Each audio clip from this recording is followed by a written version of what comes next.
Good afternoon, good evening to our audience from wherever in the world they have connected.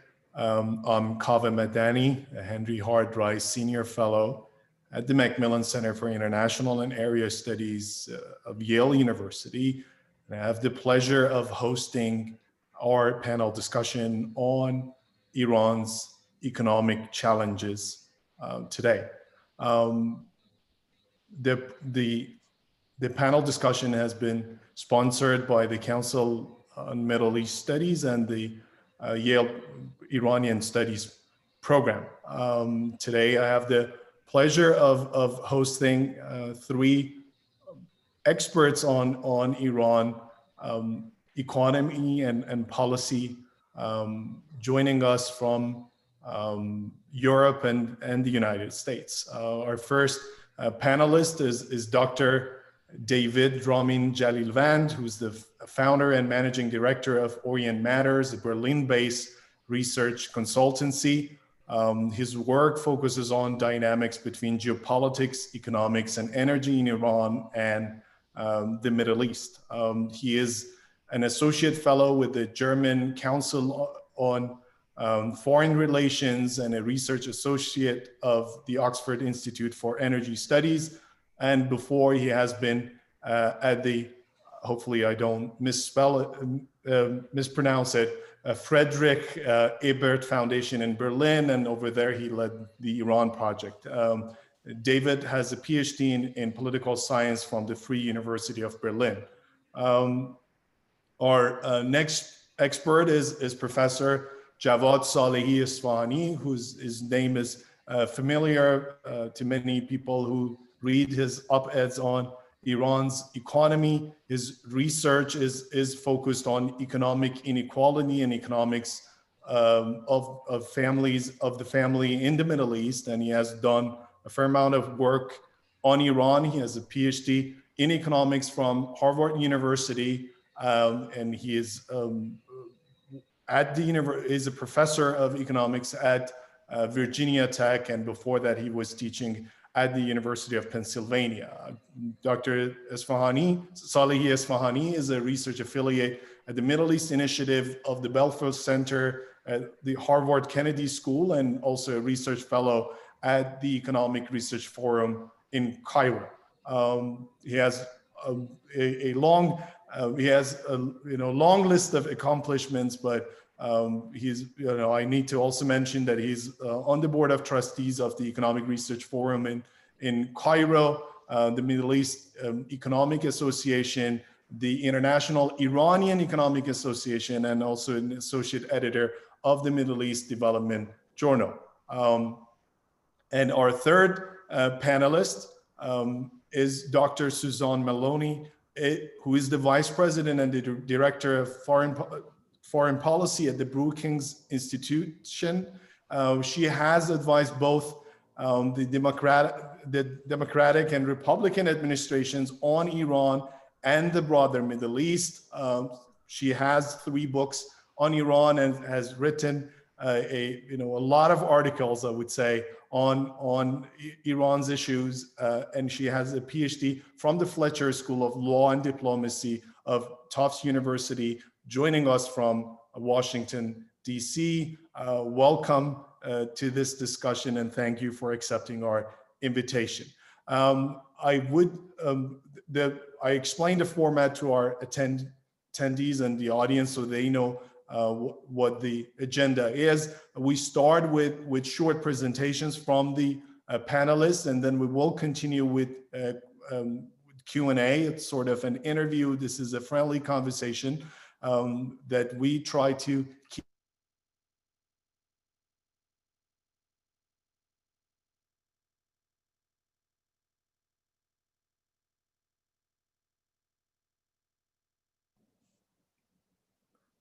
Okay, I got disconnected. I'm back, apologize. So the discussion will be a fact-based discussion. The audience have the chance of asking questions. So please feel free to ask your questions at any time, and I try to cover them as much as we can. The attendees will will also look at your questions and try to cover your questions and address them as we proceed. David, let's start with you and your thoughts from Berlin. You're closer to Iran. Thank you so much, Kaveh. Many thanks to the organizers for putting together such an interesting panel. If you allow, I would use my opening statement to zoom out for a moment and to look at developments since 2018, since the United States left the nuclear deal, the Joint Comprehensive Plan of Action, or JCPOA, and reimposed a broad number of nuclear sanctions, and even went further in imposing additional sanctions on the Iranian economy, which, in contrast to the Obama era, not only primarily seek to deny Iran export earnings from the sale of oil abroad, but also seek to hamper domestic economic activity in Iran much more than the Obama era sanctions. Sanctions, that is no secret, left a very profound mark on the Iranian economy over the past 2 years. Iran's oil exports went down by some 80%, even though there is discussion about the precise extent of that decline, but it's in the range of 80%. Even worse for Iran, Iran has less access to earnings from that sale of oil, because the bulk of that earning is deposited in escrow accounts, which are not available to the government in Tehran. And on the domestic side, Iran, due to sanctions, faces increasingly difficulties to procure imports, both because foreign companies have shied away from the Iranian economy, fearing to run afoul of US sanctions, but also banks not processing transactions.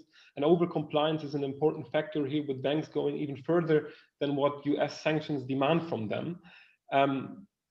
On the whole, this has resulted in tremendous problems for the Iranian economy. The overall trade of Iran declined substantially. Iran's trade balance turned negative. Iran's trade collapsed not only with Europe, but also with key markets in Asia, China, India, Turkey. So Iran is feeling the pain from sanctions both in the East and in the West. Its ability to procure and access hard currency revenues has been substantially damaged and undermined by US sanctions, which went hand in hand with the devaluation of the Iranian rial, losing tremendous value against the US dollar, but also the euro, which was accompanied by inflation domestically. And if there's one single indicator that I would need to pick, which I think is perhaps telling you the most about the state of economic affairs in Iran, it's the purchasing power of households, which has eroded dramatically against the backdrop of the factors that I have explained. And to illustrate that, for example, the price of food or clothing has doubled over the past 2 years on average. And even in 2018, before the US left the nuclear deal, the economic situation of many households were precarious in Iran, and the situation has worsened ever since. Important in this context to mention is also obviously that this is not all exclusively due to US sanctions. There are also a number of domestic factors that matter quite a bit, including mismanagement and corruption, the exploitation of the multi-tier exchange rate system by those who have access to it. There is profiteering by importers and resellers who try to create additional scarcity to ramp up prices. So these factors do matter a lot as well. But on the whole, I think it's still fair to say that 2018 was a turning point for the Iranian economy, in that it has reversed 2 years of very solid economic growth, both overall GDP and non-oil GDP, and pushed the country into a substantial recession. What is relevant in this context from a political point of view, or from the point of view from a political analyst, is that I think the economic crisis in Iran is increasingly affecting the core constituency of the Islamic Republic, low income and lower middle class households with a more conservative or religious mindset. They are in particular feeling the brunt of these sanctions, with purchasing power eroding, and we saw that reflected by protests across the country over the past 2 years. that were carried out by different professions with different single issues, but still fitting together into one big, broader picture, and which culminated in the November 2019 protest after the increase of fuel prices by the government, which resulted in countrywide protests, which were brutally clamped down by the Iranian authorities, brutally even by the standards of the Islamic Republic. So to cut a very long story short, sanctions have massively increased Iran's economic problems. And then at the beginning of this year, COVID-19 kicked in and made things even worse for Iran. While the overall picture is rather murky, it's still important in my view to point to the fact that on the whole, the Iranian economy proved to be quite resilient. It has not collapsed. Iranian decision makers have learned from the experience of the Obama era sanctions and have doubled down on efforts to reduce international vulnerabilities. For instance, by extending the value chain in oil and gas, by investing into refining capacities so that Iran is no longer exclusively dependent on the export of oil. Iran has doubled down on efforts to promote energy-intensive industries, using especially natural gas, both as a feedstock for the petrochemical and chemical industry, but also as a fuel for power generation. And in the wake of this type of energy-intensive industrial activity has picked up over the past years. This is accompanied with a broader shift from the very capital-intensive energy industry towards more labor-intensive parts of the economy. So Iran is moving in the direction of improving its resiliency and is today in a different position than it was in 2013, 2014 during the Obama era sanctions. And in fact, these efforts yielded a number of positive results for Iran. Today, refining capacity, for example, is about a third higher than it was at the beginning of the decade. Iran is now a net exporter of gasoline, where it was a net importer for most of its past. Petrochemical productions and exports are going up. Energy intensive production is going up. At the regional level, Iran was able to quite notably increase the export of non-oil trade. Interestingly, even though still at a small size, but that's pointing to one important trajectory, Iran is also beginning to export services in the form of engineering services, for example, with respect to the construction of dams or power plants, especially in Central Asia. So on the whole, we should not forget that at the household level, this does not eliminate the pain that the bulk of Iranians are feeling. But it still points to the fact that the economy possesses quite a bit of resiliency in the face of what arguably is the biggest sanctions regime ever imposed on a country. Now, a final point, and by that I would conclude, is a point of caution, especially for decision makers in Iran, which oftentimes point to that resiliency and might become too confident with what the Iranian economy has achieved so far. And as much as there is resiliency, as much as these factors, which I just outlined, apply, it is not sufficient to lift people of 80 million out of the current economic situation. Domestic economic activity alone and regional exports, especially to volatile countries such as Iraq or Afghanistan, will not suffice to really help the economy advance moving forward. For that, Iran would require global trade, global investments, and ultimately a form of negotiated understanding with the West and the US in particular. And here I do see moving forward a risk that decision makers might grow too confident about the partial successes that the Iranian economy has seen over the past 2 years. I'll leave it at this and look forward to the discussion. Thank you. You're muted, Kaveh. Thank you, Dr. Jalilvand, for the great start. Very well structured, and lots of good insights on how the trends that we have seen in Iran.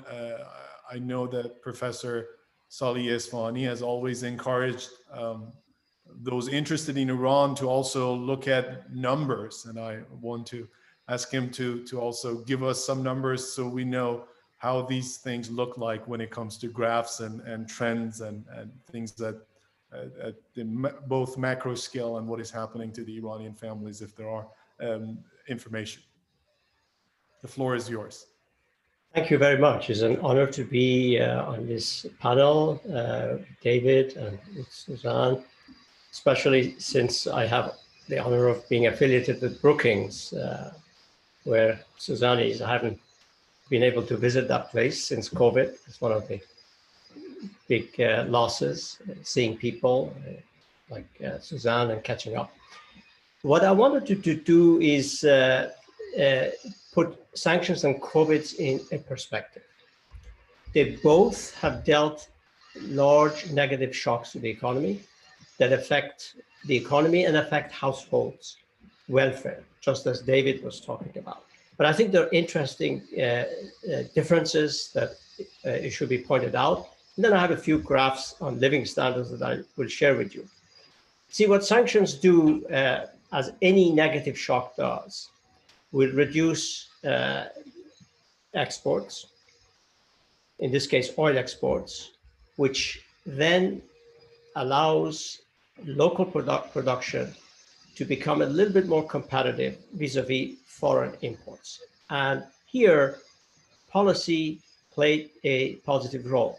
The Iranian government allowed the inflation to increase, allowed, in other words, the depreciation of the real to enter the economy, and allowed relative prices to change big time. Of course, that is how households are hurt. But there is a silver lining in this, and that is that while imports are becoming, while people are unable to buy imports, local production can come and fill that gap.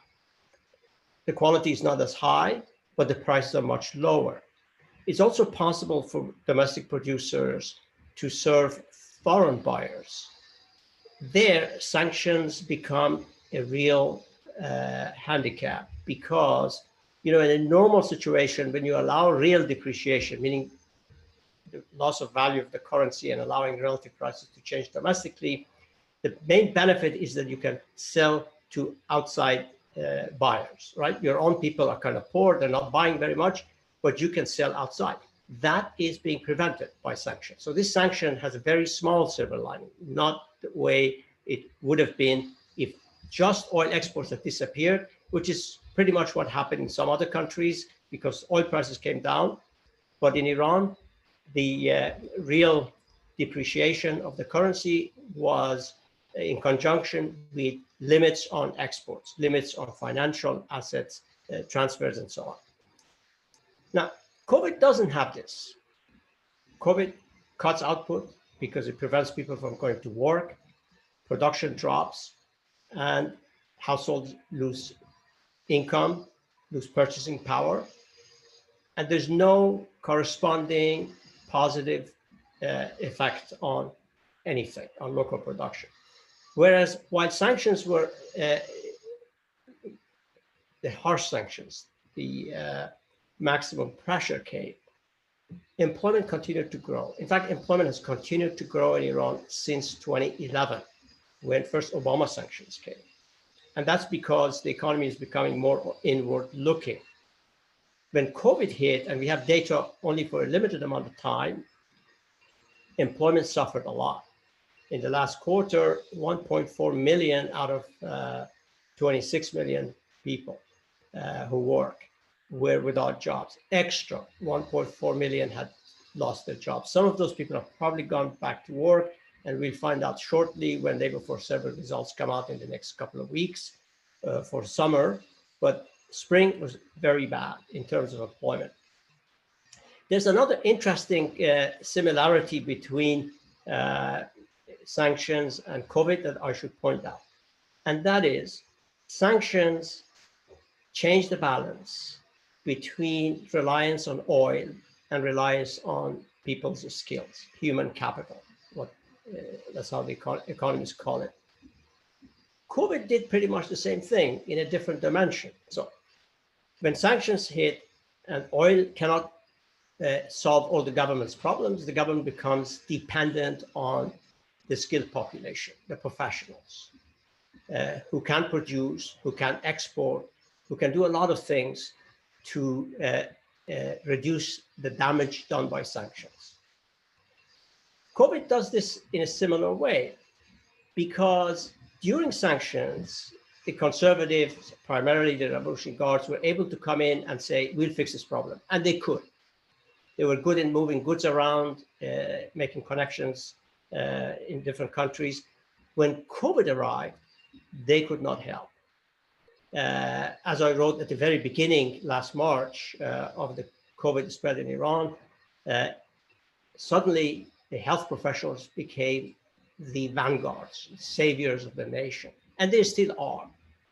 And I think if you look at the second and the third wave of the COVID, of the epidemic, you see very clearly that the conservatives who thought military power can overcome all obstacles because they're very well organized and they can execute things well, they have not been able to do this. Health professionals haven't done terribly well either because they're hampered by lack of finance, lack of money. But so I think these two things are important to keep in mind. And I'm going to briefly show you some slides that I think may help when we later come to debate these issues. This first slide is about GDP per capita. This is a good indicator of living standards. And what you see here is two curves. One is GDP with oil, another one without oil. And it's the one without oil that is correlated with employment.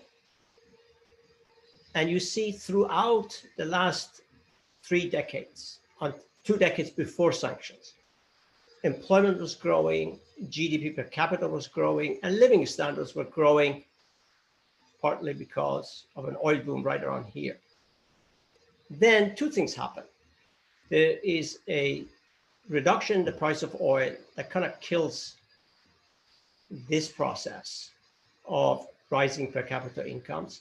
It doesn't quite kill this one. So there's a slow trend here. And this trend is kind of picked up by JCPOA. GDP per capita increases quite rapidly for the 1 year when sanctions were relaxed, but it cannot really do very much with maximum pressure. So GDP, non-oil GDP begins to decline. Of course, GDP with oil drops drastically because sanctions are hitting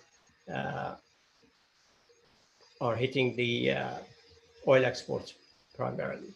Now, if you look more closely at something David was emphasizing, which is very important to understand, the big picture is not just about GDP, it's about people's living standards.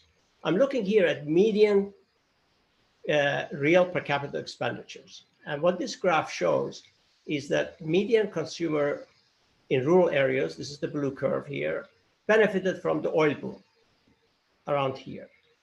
But then, not when sanctions started, which is here, but much earlier, rural incomes began to decline. I'm marking here the first time when oil prices came down 2008, and then they came down again in 2014. But by then, sanctions had taken much of oil exports out of Iran. This is urban population. This is the majority of the population. About 65% of people live in urban areas, and about 15% live in Tehran. This is the gray curve. You see, Tehranis haven't done too badly during sanctions. It's because I think they had a government that was very responsive to their needs. That's the government of Hassan Rouhani. Now, this is the median for the country as a whole. If you look at the bottom 20%, these are the people we call poor. Same graphs, but you see here that the poor did better longer. I think this is the kind of Ahmadinejad effect. So you have the oil boom helping the poor quite a bit, and then a little bit of uptick since 2012. Here, it's more clearly clear that sanctions are hurting rural incomes. urban incomes are similar. These are smaller urban areas to rural incomes and Tehran. So these are poor people living in these different regions, and you can see that they've all been hurt by the sanctions, especially in the very last phase, which is this is the maximum pressure.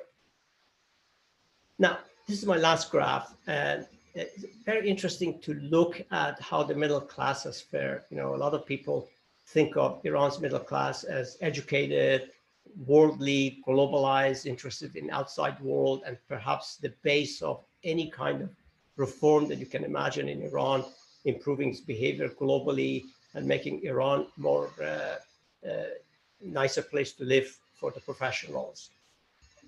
If you look there, there is a positive story. During the oil boom, the middle class expands rapidly. Most of the increase comes from people moving out of the poor group and lower middle class into middle class. So these groups are defined based on per capita expenditures. The middle class, which is a kind of a global threshold, $10, I use $11 to $55. If you have per capita expenditures per day in purchasing power parity dollars is in that range, you're considered middle class. And that's how this definition is. Poor are under $5.50, which is the measure the World Bank uses, and then the lower middle class is in between. What is interesting here is that the middle class peaks right about when sanctions begin, 2011. And between then and now, we have 8 million people moved out of the middle class and 4 million people of whom have become poor. I think that is really the big story for anyone who's interested in the future of Iran. Can Iran, you know, a lot of people are very happy about how things have moved in Iran during Khatami period. This is that period, not so much under Ahmadinejad, but generally the outlook was positive. Schools were expanding, healthcare was expanding, rising living standards. All that has come to an end, and that hope is gone. How you can move out of this, I don't think is very easy without removing sanctions. And I'm just not talking about oil money. I'm talking about allowing Iranians to trade, to sell their goods outside. Without that, it's very hard to imagine just removing corruption, removing mismanagement, that you're going to get back to this earlier period. And that's where I will end my 5 minutes, which was a bit longer. I apologize. No, no worries. Thank you. Thank you so much. Very informative. And it's always good to see numbers and facts. Although I'm sure there are lots of questions about those numbers that people might ask. And, you know, needless to say, I think we should clarify that those have been adjusted by inflation. So that's a fact for those who might question that. But there are other things that we can ask, and please, if you have questions, type them and we will go through them. And our panelists also keep their eyes on your questions, and they will cover them as much as they can. Thank you, Professor Salehi-Isfahani. Dr. Maloney, you know, we heard about the general trends in Tehran. We saw some numbers, you know, from what is happening inside the Iranian economy longer than this recent period of President Trump and his maximum pressure campaign. But, you know, what is happening with Iran and its international partners or international opponents, Washington, D.C., Beijing, Europe, and Tehran? Thank you so much, Dr. Madani, and thank you so much to Yale and to all those who helped organize this discussion. I'm really, really honored to be here, and as always, I learn a great deal from everything I hear on a panel like this, especially from a panel such as this one that includes all individuals who, unlike me, are economists as well as individuals who've had much greater capacity to travel back and forth to Iran over the years. I have not been back in many years now, and so I come at a disadvantage. I want to be speak from where I am, which is Washington, and so I will necessarily speak from the perspective of someone who has studied Iranian politics and the intersection of the economy with the politics, but also, of course, U.S. policy toward Iran. And I think what I'd like to do is try to focus on three main points over the course of my few moments, and then hopefully have more opportunity to get into some of the details as we go. One is to zoom back just a little bit and talk about the Iranian economy writ large in a way that is separate from or distinct from the way many in Washington tend to talk about it.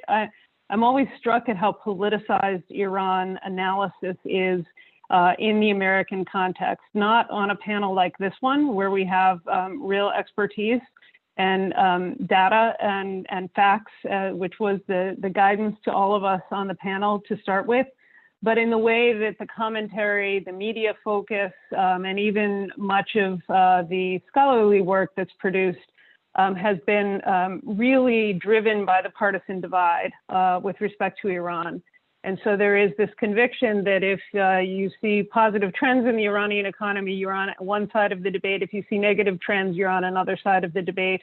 And this was frankly only worsened by the extent to which the nuclear deal became an object of partisan rancor in Washington in a very intense way.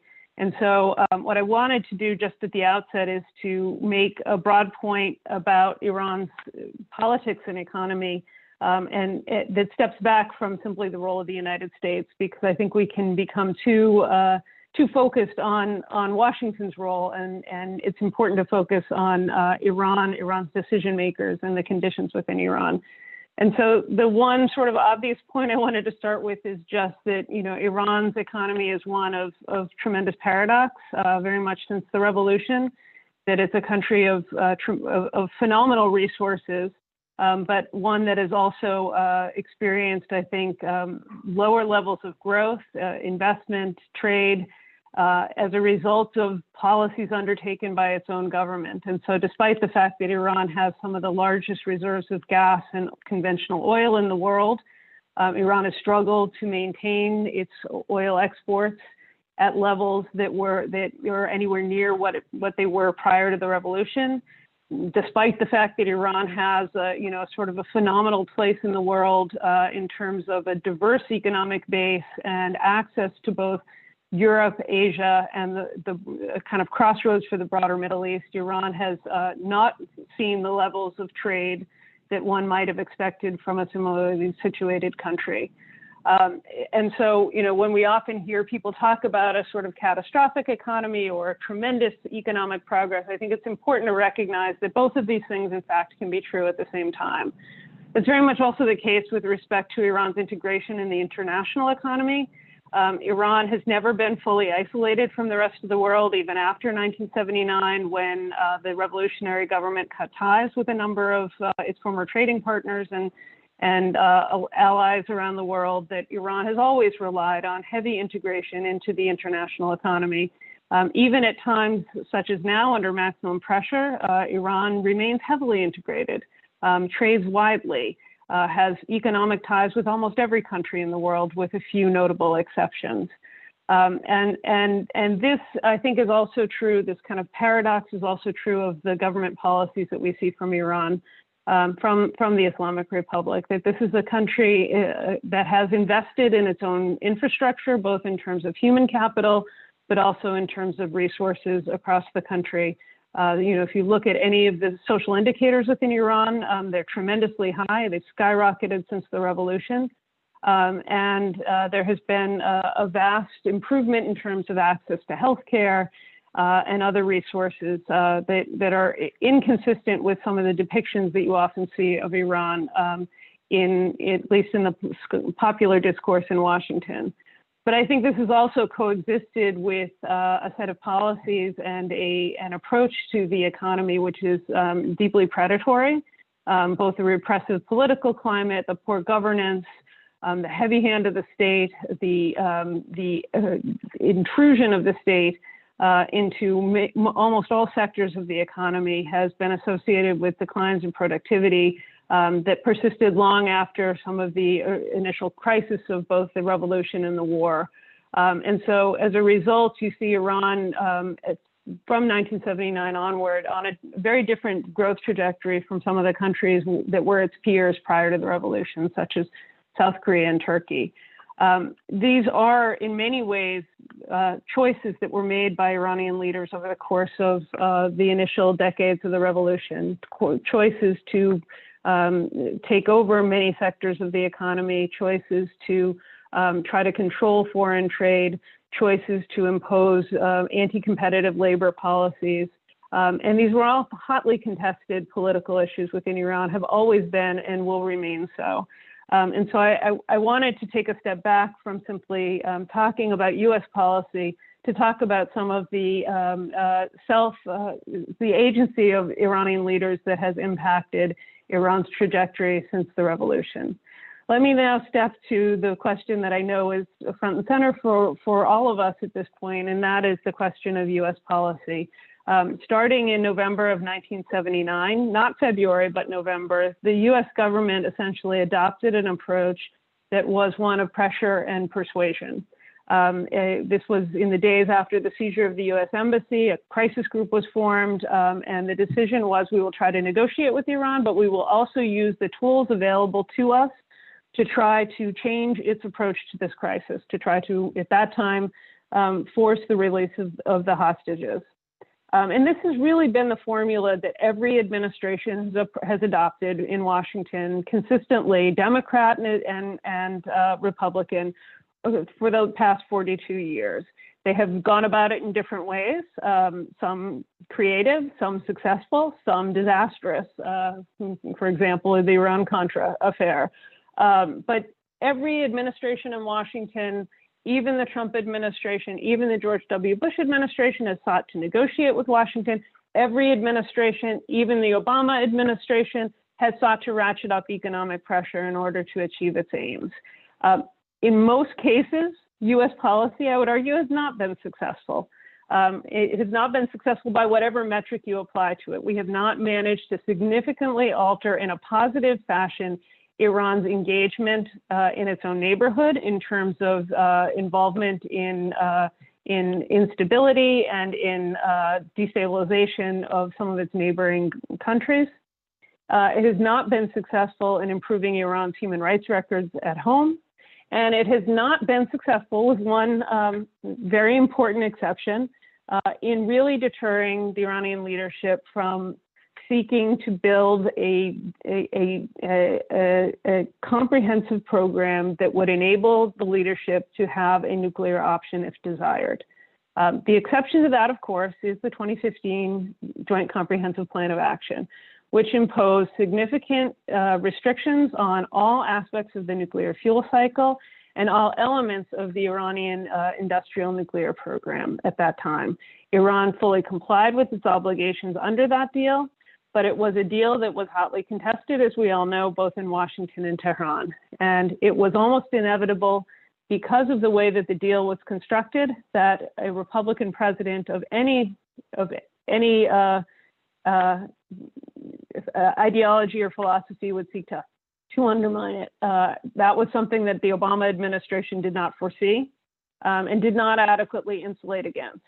Because a deal that had greater bipartisan support, a deal that at least had measures that were more difficult to undo, would have been able to be sustained even in the face of domestic pressure in Washington. Instead, what we saw, of course, was the Trump administration's decision to go after Iran, not just in 2018, but really starting in January of 2017, with the measures that targeted Iranian entrance to the United States, Iranian visas. That was the visa ban was very much an anti-Iranian policy, and I think rightly seen as that. And of course, all of the measures that followed in its wake until May of 2018, when President Trump did in fact withdraw the United States from the deal. It's important to note that the sanctions that we have seen since 2010 really beginning with the Obama administration, are different in their nature and scope and impact than all of the sanctions for the decades that preceded it. These sanctions target Iran's interaction with the international financial system, and therefore they don't rely, as traditional trade sanctions do, on the compliance of other governments. They rely essentially on the compliance of the international financial system, the structure of the international financial system. And so as a result, despite the fact that US policy in 2017 and 2018 was opposed by all of the other parties to the deal, the Trump sanctions, as both of my fellow panelists have indicated, were highly impactful in terms of their economic fallout for Iran.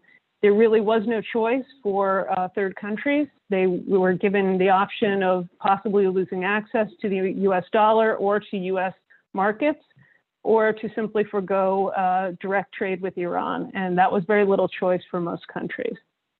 I think what's interesting about this period is that we see that it has, in fact, left the United States diplomatically isolated and helped to reinforce Iran's relationships with a number of other key diplomatic and economic partners, especially, of course, China and Russia.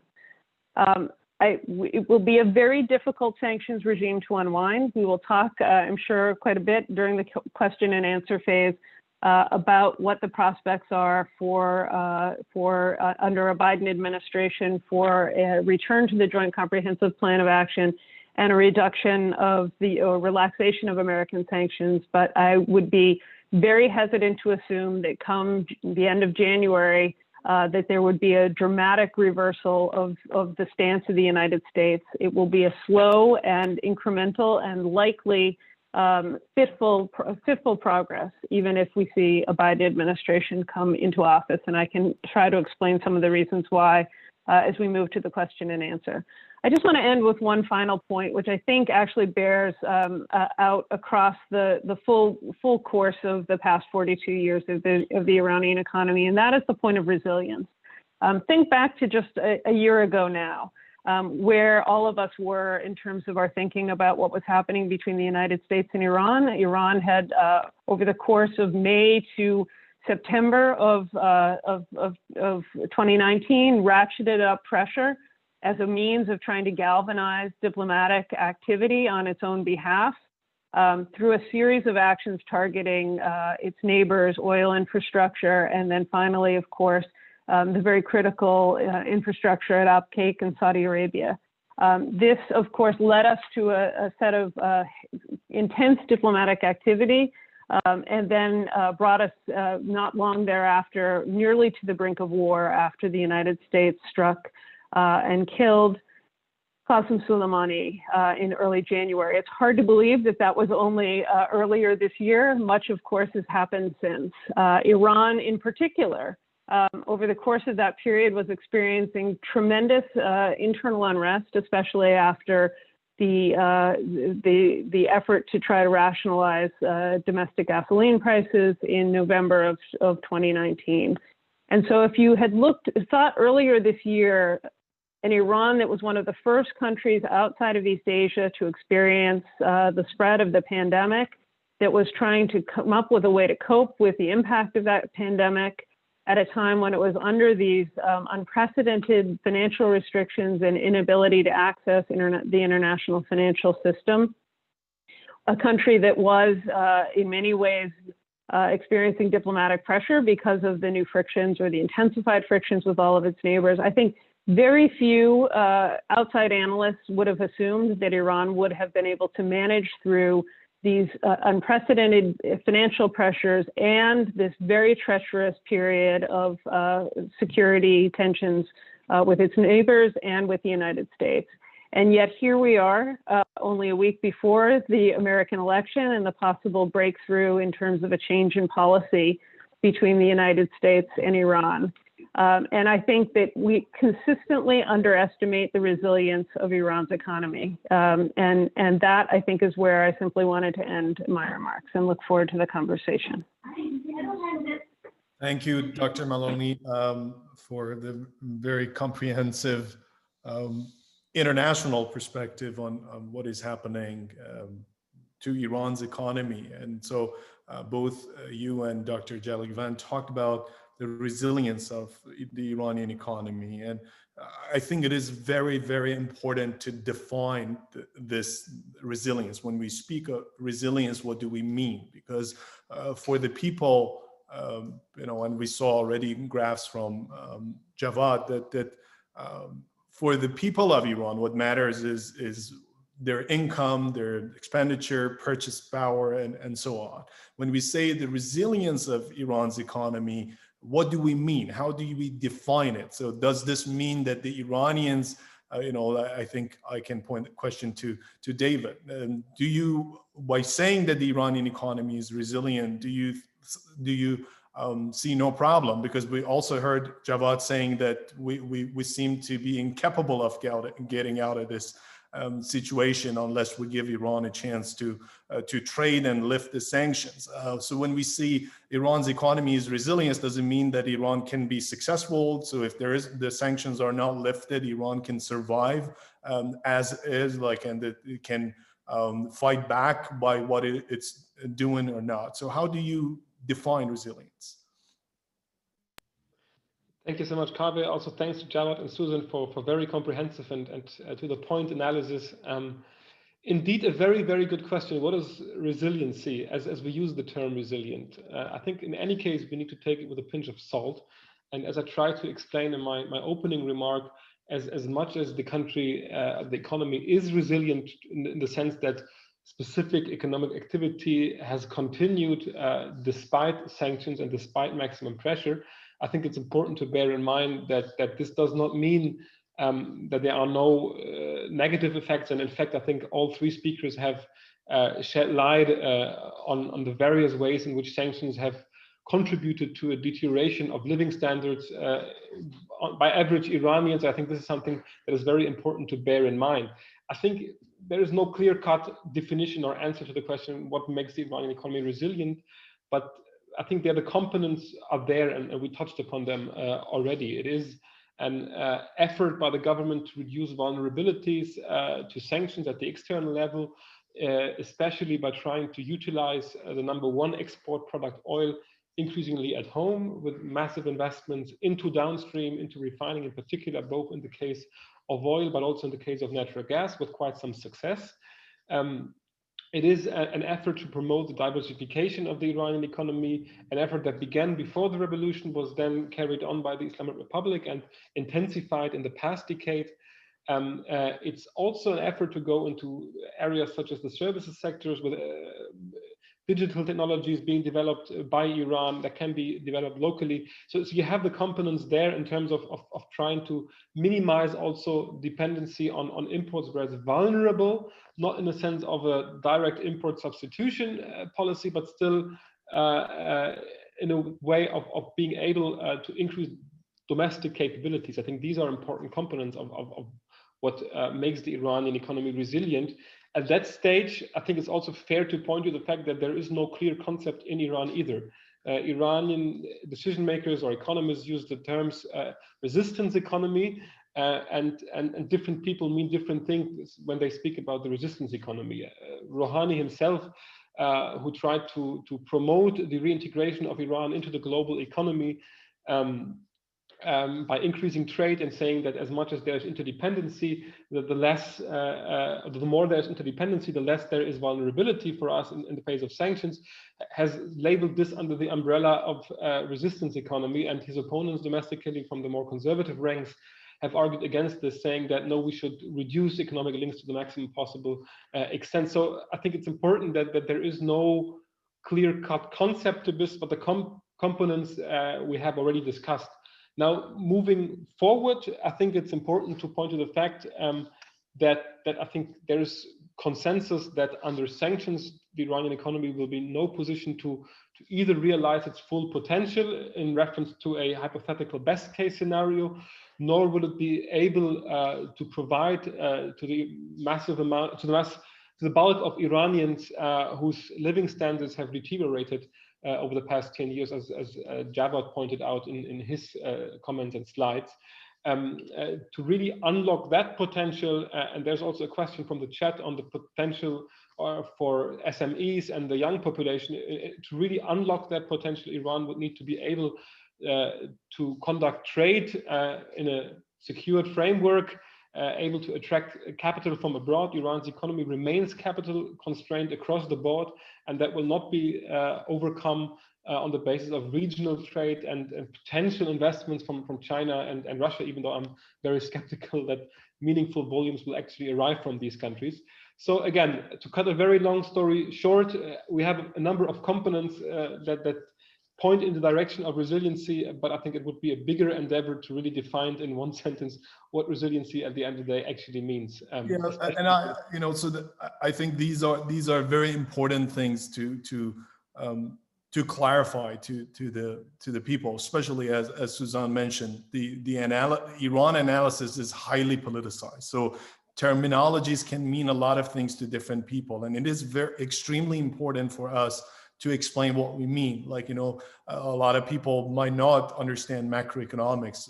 Their definition and understanding of economics is very different. They look at their paychecks and pay stubs, and that is what, how the prices and what is happening to the exchange rate and so on. And they have their own indicators that they rely on. Let's go to Virginia Tech and Dr. Salehi-Isfahani, you present your graphs and you pick periods and say Ahmadinejad, Khatami, Rouhani, and all these things, and then say this is exactly the effect of sanction, or you make that assumption. What makes you think that makes you comfortable that you think that this is the effect of Ahmadinejad? This is where the breakdown is happening, because let's look at the Washington politics, right? So Donald Trump, President Trump, claims that he's the best ever manager of the U.S. economy, and lots of people say that he took advantage of what President Obama did, right? So we have the legacy issue, we have the accumulation of problems issues, and we have the limit to growth issues. So how do we know these were all like sanctions or the policies of this particular president? Because if we look at also Tehran politics, the parliament members, the current parliament members continuously attack the government, saying that it's your fault, and indeed it's the JCPOA which caused all these problems because you made a lot of mistakes and didn't manage the economy well. So as a person dealing with complex systems, I wanted to ask this question from you, and of course I'm sure that you get this question a lot. How do you disaggregate the impacts of different things when you have so many things functioning at the same time? Sanctions, COVID, bad management, corruption, lots of policies that, over the last 40 years or even before that. Well, it's not easy. That's a very good question. I don't claim to know the answer or be able to parse these different effects, but in what universe can you stop the oil exports of a country and nothing happens, right? Try that with Saudi Arabia, which some people think is better run. I doubt it. Try that with any country. Stop their exports, the economy dies. So that's kind of obvious. This really doesn't need a whole lot of analysis. When you go from there to living standards, the poor suffer in some countries more than the rich when there is a negative shock. This happened in '97 in East Asia. It happened in Mexico in '94. These are economic crises that don't have a very single origin, like there's maybe currency crisis, but then it goes inside the society and government tries to respond. We don't know what is the best response to any of these shocks. So it is, without doubt, some blame that goes to policymakers. Venezuela has dealt with these kind of negative shocks, so has Iran, so has Zimbabwe, and they're all different. It's not that Iran is more resilient in some fundamental sense. They just had better policies than Venezuela. They allowed the exchange rate to depreciate. There is a fair amount of mobility of resources within the country. So it's in some sense has a better infrastructure. Infrastructure allows resources to move around. Does that mean that Iranians can take this drop in the standard of living forever? I don't know. It's a very difficult question. And can governments do something about alleviating the pressure? Yes, they can. In 2010, 2011, Iran had a cash transfer program, which was supposed to take subsidy for energy and put it into people's hands. It wasn't done very well, but it was a good policy. Instead of burning a lot of oil and gas, people had money in their pockets, and poverty actually declined. You had sanctions with declining poverty. Then you come to Rouhani. Again, it's fairly easily marked that cash transfers that Ahmadinejad started become worth a whole lot less. They become less than a third of their value. So they can't really protect the population. And as a result, you see that during Rouhani times, which is basically a kind of a new liberal approach to the economy, Tehranis do relatively well. The middle class does relatively well because that's Rouhani's social base. But the poor don't do as well. So here you have a situation where you have a story that starts with sanctions and then government policies, one Ahmadinejad, one Rouhani, one kind of a populist pro-poor and the other is pro-middle class, market-based, and they have different impacts. So resilience, I think, just to really go back to the other question you were asking, is not a well-posed question because all societies are resilient.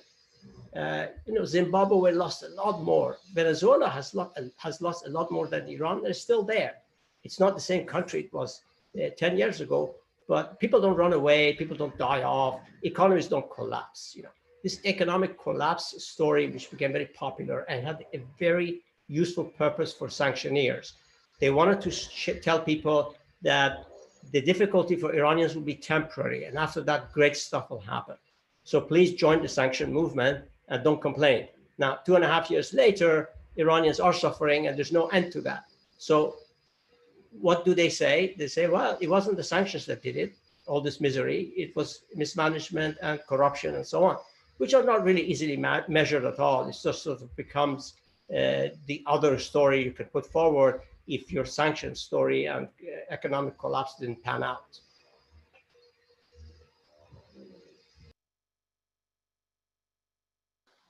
Thank you very much. And it's, as you said, it's very hard to disaggregate these impacts, and lots of stories make sense. We always say, like, when you're dealing with a complex system, lots of academics and scientists talk about trade-offs, uncertainties, and the things they don't know, and the things that they can't do. But then the conspiracy theories can win because they easily explain the whole process by attributing what has happened to a factor or a driver which makes sense. And it's easy to confuse people and come up with narratives that work and they make sense. But at the end of the day, people see the outcome. I mean, I think there are lots of people ask me why the panel is being run before the election. You could wait and do it after the election, so you know what can happen to Iran. But there are lots of people who are impatiently waiting for the outcome of the U.S. election. Lots of people who think that President Trump can rescue the Iranians. There are people who think there would not be any change, no matter what happens in DC, because changes would not be quick. And if success has been gained by the sanctions, why would Washington DC all of a sudden drastically change its policy? But Suzanne, while we can talk about that, and I think you mentioned this, like that there would not be an abrupt change, but how would the combination of efforts from Beijing and Washington DC work, and can Beijing rescue Iran, or can President Biden rescue the Islamic Republic? I don't think anyone can rescue Iran. I think outside forces can have a major impact on conditions within Iran, but ultimately Iranian leaders and the Iranian people are in charge of their own destiny. And I think that's when just stepping back to this point of resilience, one of the ways that I use that phrase is as a non-economist, in the sense to simply indicate that we know that Iranian policies have impact on outcomes in Iran, and we know that in fact Iranian leaders can shape policies to try to address issues that arise at home, and so there is agency on the part of Iranian decision makers, and their decisions have impact on the outcomes within Iran. That is a form of resiliency. If you have a leadership that simply can't manage a crisis at all, either because it can't make those decisions or because it can't impact outcomes, then that ultimately is a very non-resilient society and government. And I think in this case in Iran, there is that underlying resilience. In terms of how either a President Biden or a President Xi can impact outcomes in Iran, I think it's important to take a certain degree of skepticism/realism. There is a lot of both irrational exuberance and probably on the other side of the equation, panic over this idea of a 25-year agreement between the Islamic Republic and China that could be seen as a kind of either new form of concessionary agreements, whereby Iran essentially signs over segments of its economy to the Chinese, or in the other interpretation that it is, essentially Iran's new great power relationship that is going to insulate Iran from U.S. pressure and essentially save the Iranian economy. I don't think either one of those interpretations are correct. I think, and certainly Iranian officials and Iranian businessmen and business people know that China is an important economic actor, has been an important economic actor for Iran since at least the mid-1980s, and in some respects even before that time. And that in terms of future economic growth, every country in the world is looking toward the East. That is hardly a surprise that Iranians would as well. But Iran's economy is very much, as I said, integrated into the international economy. And so it can't be a sort of one country economic relationship. And there are as many downsides to Chinese investment and an increasing relationship with China in terms of the economy as there are upsides. And again, I think this is something that Iranians themselves have, you can read it in the press going back at least 15 years, a lot of discussion about the difficulty of dealing with the volume of imports from from China at different points in time, and the inability to negotiate with Chinese counterparts in a way that is advantageous for Iranian businesses. And so, I think we'll watch and see how this plays out in real time. But the other point is that Chinese economic investment typically hasn't had a sort of security or diplomatic tail to it. It hasn't really boosted the readiness of the Chinese leadership to intercede on behalf of a country with which it trades to advance diplomatic outcomes. And so I think that's always been a point of frustration for Tehran, that the Chinese are happy to send cheap imports into Iran, but they're not really going to do anything to extricate Iran from its predicament in terms of American sanctions. They're not prepared in a direct way to counter the United States, because they are, of course, also reliant on an economic relationship with the United States and on U.S. markets, and that broader Chinese-American relationship outweighs whatever benefits might accrue to Beijing from its investments, and both diplomatic and economic, in Iran. I'll speak to the other questions later. So, but I just wanted to speak to that point on China. Thank you so much, Suzanne. Back to Berlin, David. Let's also talk about the pandemic. When we have a system which is already going through a crisis, might be more capable of taking more pressure.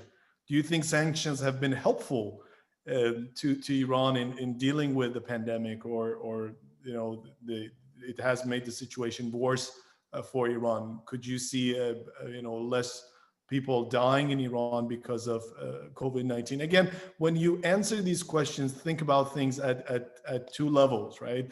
We had doctors talking about the COVID-19, thinking that this is just a virus and it kills a number of people, so it's fine, we're doing well. But people are losing their loved ones, and their understanding of the impact is different from the understanding of the impact at the high level and the macro level. So thinking about both sides. Thanks, Kaveh. To that, I have a very clear answer. Do sanctions have helped in Iran to deal with COVID-19? The answer is clear: no, they did not. Especially not today, when we reflect that the number of COVID-19 deaths has surpassed 400 deaths according to official numbers, and we don't know how huge the real number actually is behind that. Before going into more details, very briefly allow me to zoom out for a moment and try to put things into perspective, because there is an attempt on the part of officials in Tehran to entertain a narrative along the lines of the COVID-19 situation in Iran is as bad as it is because of sanctions. And as much as sanctions play a role, and I'll discuss that in a moment, I think it's important to not forget that there's agency on the part of decision makers in Tehran. And I deliberately say decision makers, including the government and the unelected institutions, which especially in the initial phase of the pandemic have massively underestimated what was ahead for the country. Partially because there was uncertainty, and you pointed to the fact that even some doctors thought that COVID-19 might just be another flu, perhaps a bit more severe, but not so bad at the end of the day.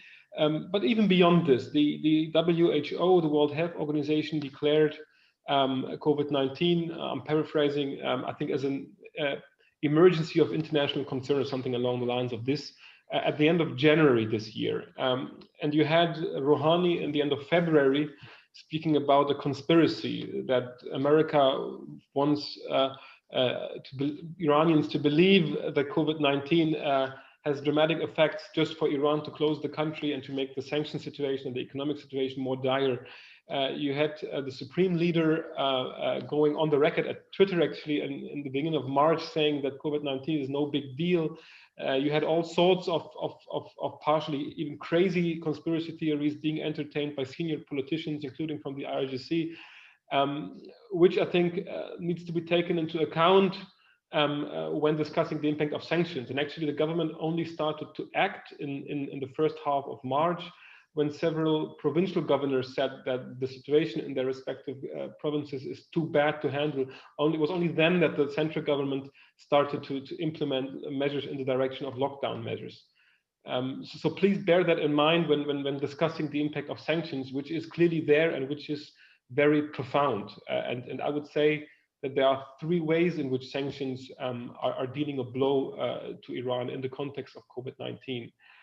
First, in terms of procurement of equipment that is required to fight the pandemic. That was the case, especially in the initial phase in February, March, April, when gloves, masks, protective shields, so on and so forth, were scarce at a global level, and where the sanctions-related constraints that the Iranian economy has made things much worse. So that is a clear impact. Iran, and that is interesting, and speaks to the pragmatism and experience also in dealing with sanctions, has begun to shift local production, idle production, especially in the chemical and petrochemical industry, to produce, for example, granules that are required for protective gear, to produce disinfectants, and so on and so forth. So that idle capacity, idle because of sanctions, was then put to use to produce equipment required to deal with the pandemic. And I think it was around May that Iran declared self-sufficiency in terms of producing the core equipment to deal with the pandemic. But nevertheless, there was a clear impact. The second impact of sanctions deals more with the decision-making processes and the trade-offs that the Iranian government or decision makers had to do in responding to the crisis. And here you had 2 years of recession already behind the country when COVID-19 kicked in. And we discussed at great length today the kind of effects that had for for many people whose living standards have declined over the past years at the hands of sanctions. And there was obviously concern about what kind of measures can the government take in order to strike an appropriate balance between the necessary health steps as well as the economic measures that are required on the other side. And here's definitely sanctions have shifted that calculation and made it much more complicated and problematic for Iran. Now, a third point also pertaining to the economics of COVID-19 and sanctions deals with the government's ability to afford a stimulus package against the economic fallout by COVID-19.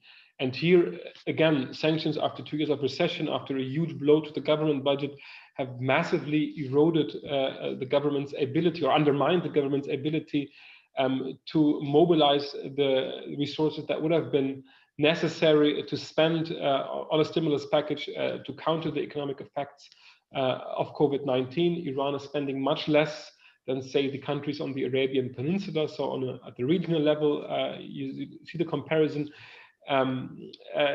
Iran has no ability to tap to international lending, also because of sanctions. The US at the International Monetary Fund is actively blocking a request for an Iranian loan that Iran offered. Let me interrupt you here, and please keep your answers short because people are asking lots of questions. But my question might sound stupid. Like, I mean, I go back to my question. Tehran is there are leaders in Iran who are claiming that sanctions have been a gift, a reason, a driver for diversifying the economy, resistance economy. Iran's pharmaceuticals industry is what, 97%? We have 97% home production. So when countries were stealing masks and drugs from each other, Iran was you can argue that Iran was prepared. Iran had the experience of dealing with things, had the experience of being functioning independently. That's one thing that I wanted to repeat that narrative from Tehran. But the other thing here is that we are making assumptions. How do we know that there would have been a big stimulus package if there was no sanctions? So this is a big question for me in the environmental world. Climate change is a gift to people, to bad managers. So whatever happens, you climatize it, you say it's climate change. In the economy game, I think economic analysis game, you can always look for the foreign threat, to the external threat. And I think the Islamic Republic leaders and managers and my former colleagues also have this habit of blaming things on the enemy, the hidden enemy, the invisible hand, something that we hear about today in Washington, D.C. How do we confidently talk about these things? And by the way, I clarify this for the audience. My job is to challenge the panelists. I'm not pursuing my own interests and I'm not promoting my own beliefs here. David. Sure. I'm struggling with the term gift, and I would like everyone to recall one of the slides that Djavad showed us, how many people move downwards on the social mobility scale from middle class to lower middle class or to poor even. And so in this context, I'm struggling to make use of the term gift. It might have been a gift to some people who would normally bear responsibility for policy making and who can point to sanctions for the lack of certain actions. In that sense, I do understand why some might be happy to have sanctions as a scapegoat for domestic shortcomings on the policy side. Nevertheless, on the whole, we can certainly say that the experience of sanctions, and especially the Obama-era sanctions, which massively ramped up the sanctions regime that was in place since the 70s, intensified in the 90s, 79, and then intensified in the 90s.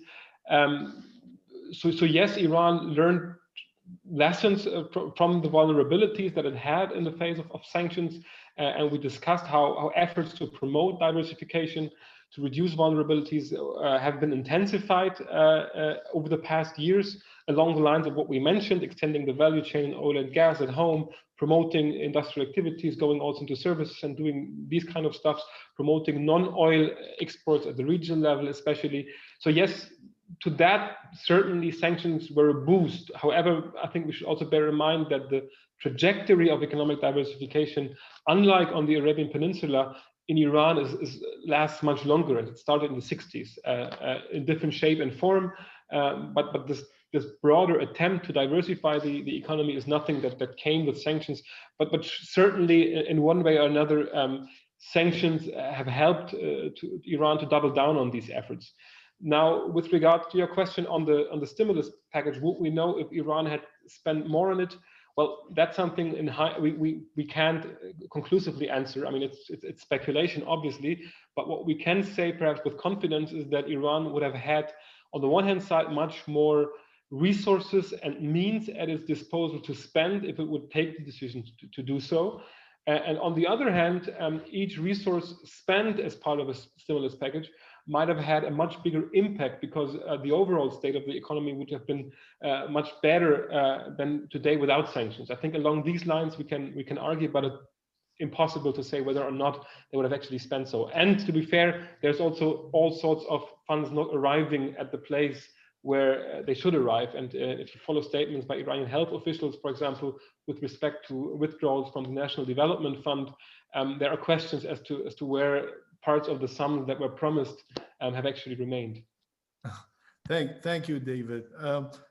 Dr. Salehi, you mentioned that the systems, there would not be any collapse. But you also mentioned that the poor are suffering the most.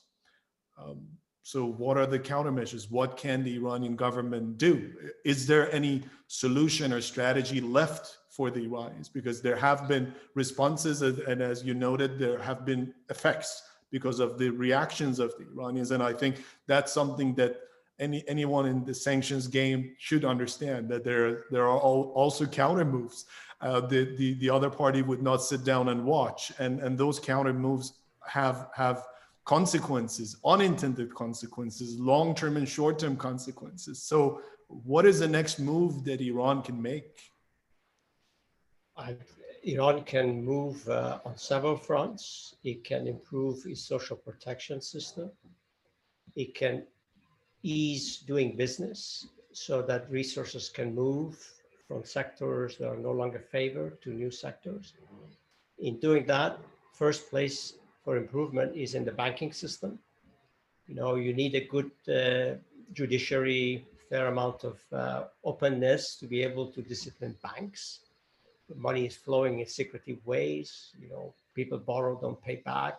Most of the claims of corruption have been coming through the banking system, where people have privileged access to borrow money and then are able to send it abroad. So there are lots of places for Iran to improve things. There's no question about that. It's like any other developing country.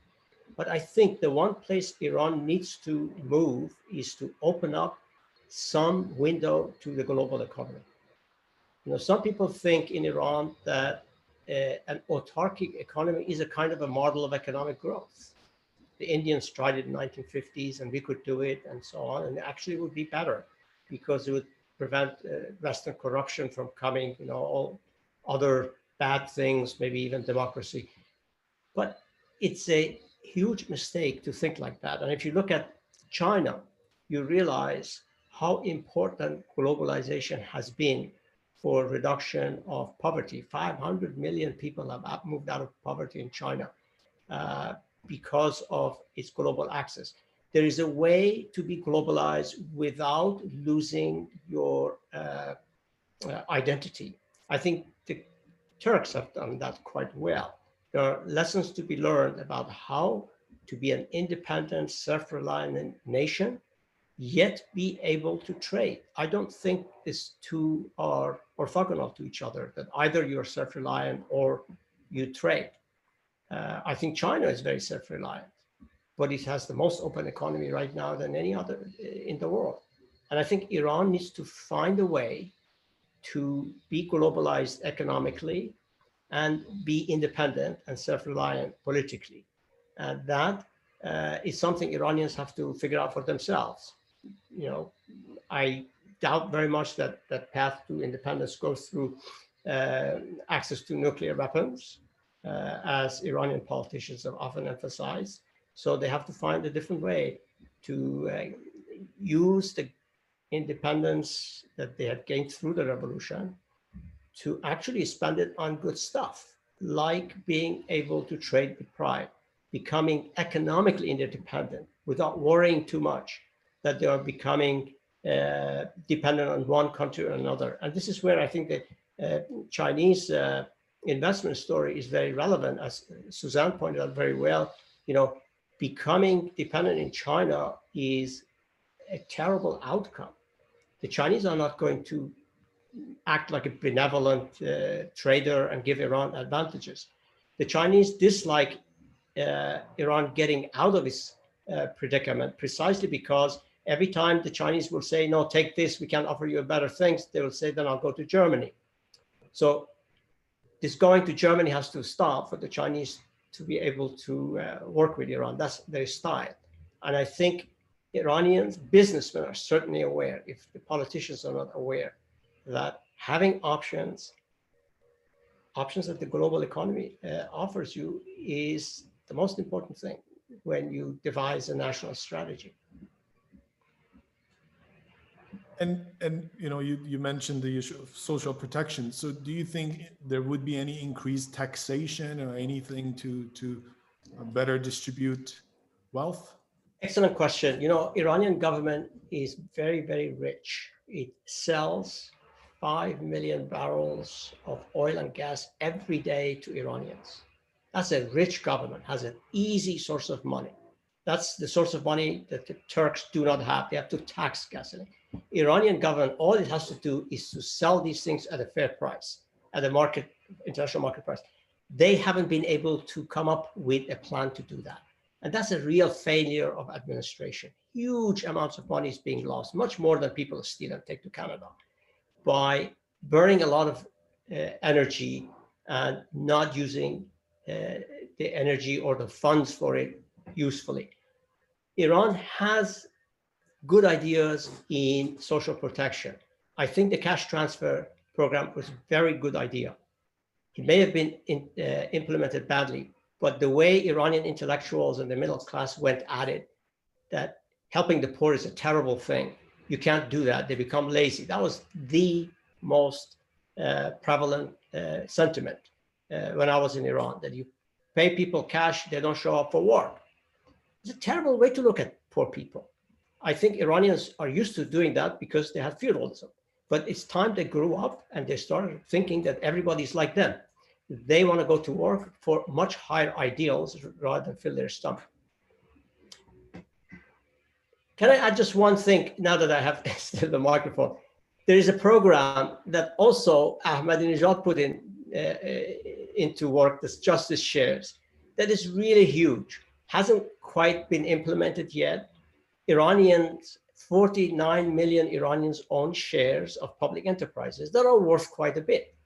And you look at the numbers, if they sold them today in the stock market, they're kind of prevented. It's very difficult times for Iran's stock exchange. But they could easily, several million of them could move out of poverty by just selling the stocks and putting it in some kind of a safe asset, if there is such. So, and social protection, I think Iran cannot be faulted too much. It's done relatively well. Where it has failed is providing a path to middle class through education and employment, and that is what sanctions are preventing right now. And you know, so you mentioned a good idea implemented badly, privatization. Good idea, bad idea for Iran, just quickly. Well, privatization, if you wanted to bring democracy to the workplace, was a bad idea. You can't get 49 million people to come and influence how a company is run. I think if you look at it as a social protection policy, it was really good, distributing the shares to poor people, 49 million of them. I think a lot of people who criticize this kind of democratization of shareholding, they're looking at it as a measure of disciplining companies, and that will not happen. Thank you. And then the strategy of what is happening with the stock market, is that what is happening in Iran, or like in recently, what just if you can explain it briefly to our audience, that would be great. And was this a good strategy or a bad strategy? Well, I don't think there was a strategy. President Rouhani, like President Trump, loves the stock market. And he thought as long as one thing is booming, then you can't say everything is bad. And that booming thing has come to an end, right? So there was a bubble, it was clearly a bubble. And the question is how they will bring it down. So far, it hasn't completely collapsed. It's lost maybe a third of its value, but still is one of the best performing stock markets in the region. I don't think there was a strategy, but the strategy should be for getting the market to become more sane, improving regulations. There are lots of things they're doing. There are lots of people are thinking about these things. Every day I read policies that seem to be moving in the right direction. The one thing I can say about Iran is that lots of people are thinking about its problems. And not everyone in Iran is thinking about JCPOA and trying to just solve this one problem of sanctions. It's, I think, my job to think about that. They're trying to solve the other problems. Thank you. And I think David wants to add something to this, but before that, the panel, I want to ask the panelists to have a look at the chat box. I asked them a question. David. Sure. I'm very glad that Djavad brought up the issue of subsidies and the question of whether or not they should be linked to international market prices, as indeed was the desire by respective governments, both Ahmadinejad and Rouhani, to come up with international market price formulas, both in the case of oil and gas, and prospectively increase local prices to these reference prices. And here I have more of an idea which I would like to put up for discussion, also beyond this panel discussion. And it is a question that puzzles me as to whether or not this is actually the best way forward for Iran from a macroeconomic perspective. As indeed, we oftentimes tend to subscribe to the International Energy Agency's definition of subsidies, which defines subsidies as the difference between international reference prices and local prices. And if you calculate subsidies in Iran by that metric, you end up with multi-billion US dollar subsidies for Iran. But essentially, that is an approach that defines subsidies in terms of opportunity costs. And I apologize if it's too technical, but I think it's important for a moment to reflect that. But in the Iranian case, the opportunity doesn't really exist. It doesn't exist in the short term because of sanctions, which hinder Iran's exports of oil. And the opportunity also necessarily doesn't exist in the long run, as the global energy system is diversifying away from oil and gas, and competitors at the regional level, especially the UAE, Saudi Arabia, have made big acquisitions in Asian downstream to lock in and secure future demand for their products. So even in the long run, that opportunity for Iran might not exist, which brings me to an idea or a question whether or not we should actually look at subsidies from a different angle and try to define them perhaps in terms of long-run marginal cost of production. That is, to use the marginal cost that you require for each additional unit of output as a metric, and use that as a reference point for local market prices. And if you do that, the size of subsidy in Iran is much, much smaller. In the case of gas, for example, in the early South Pass phases, prices are already in the range of production costs, of incremental production costs. And if you add to this byproducts such as LPG or condensate and export earnings from that, it's even more advantageous for the government. It's a bit different in oil, but on the whole, the size of subsidy differs markedly depending on whether or not you define them in terms of opportunity costs or marginal costs of production. And if you reflect this against social tensions, we all saw what happened when prices were increased in November, and the government is very much aware of this. If you reflect this in terms of the competitiveness of the energy-intensive industry in Iran, then I wonder, and that's a question up for debate, whether or not we should think differently perhaps of subsidies, using more marginal cost, incremental cost of production as a metric. And then we would still need to increase prices, but not to the extent that the opportunity cost approach would suggest. Thank you. Let's go. Can I just jump in very quickly? Sure. It's not a question of opportunity cost. It's a question of people are willing to pay more. A Turk pays $8 for a gallon of gasoline. An Iranian might be willing to pay $5. Why charge them 40 cents? That's the question. It's better to think of it maybe in terms of taxation. The government should tax the hell out of gasoline, improve traffic, improve air quality, and so on, and have money to do things, to build the roads, infrastructure, lots of things that need to do. I would discourage people from thinking too technically about this. Just think about the government has the oil and Iranians are willing to pay for it. Just to back up what I said a minute ago, Iranians are trying to look for solutions. There's a solution that's been in the newspapers, which is give Iranians a fixed number of gallons of gasoline or liters of gasoline per month and put it in the ATM, and they can decide if they want to sell it or not. Create a market. Technology allows that easily to be, a market be created, a price for gasoline will emerge from people who have their gasoline and want to use it, and the ones who don't want to use it and want to sell it. If government just did that, you will see that Iranians are willing to pay for gasoline a lot more than the 2,002 months per liter they are doing now. There are little solutions like this that can make a big impact on Iran's government's finances. But the problem is the dialogue is not there. At least in Washington, they're not paying attention to that. If they notice something good is happening, they probably try to stop it as opposed to help Iranians solve their problems. And I mean, it is very important, you know, to also understand the domestic politics of Iran. When we talk about it, you know, Iran's economy, we cannot disregard the domestic politics. We have a lot of things happening internationally, but imagine that, you know, consider the situation, the political differences between people who are running the parliament, people who are running the government. Yes, a lot of people think they are the same, and if you use, like, you know, hardliners to refer to one of them, lots of people get mad at you. But there are political differences, and when the domestic politics of Iran also play a major role.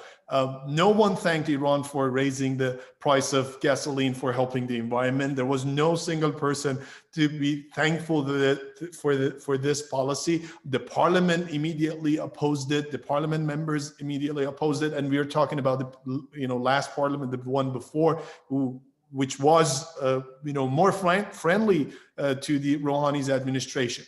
The other thing is you spoke of, you know, of dialogue. So how much do the people of your country trust you?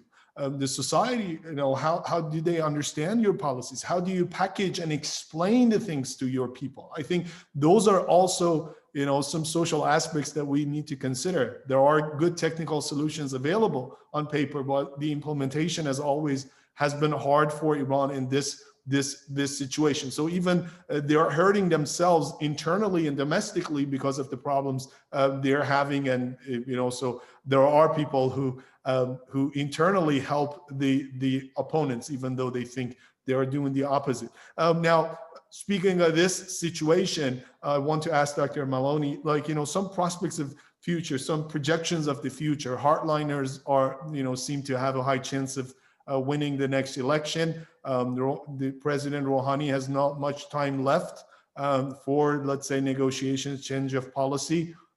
We don't know what you know still happens in Washington D.C., but you know, even if it's you know President Trump or President Biden, would they go and negotiate with Iran? Would they give them you know, big relief? What is the end goal? I mean, I think at this point, a lot of people in Iran and the U.S. are also confused about what is Tehran seeking and what is the U.S. You know, after. Thanks for the question. And I saw something I think similar come up in the chat. And I think, you know, this is an area where we in Washington have to divest ourselves of some of the assumptions that have colored our policy for at least the past 20 years. And that really came about during the 90s in the sense that we could somehow, through our policies, advance political change within Iran by trying to, quote unquote, help those who were moving in a more reformist direction or in a more moderate direction. It really has been at the root of a lot of policy failures on the part of the United States, even dating back to Iran-Contra. I think that given the current political environment within Iran, our prospects of having a meaningful positive impact on the balance of power within the political system in the Islamic Republic are modest at best.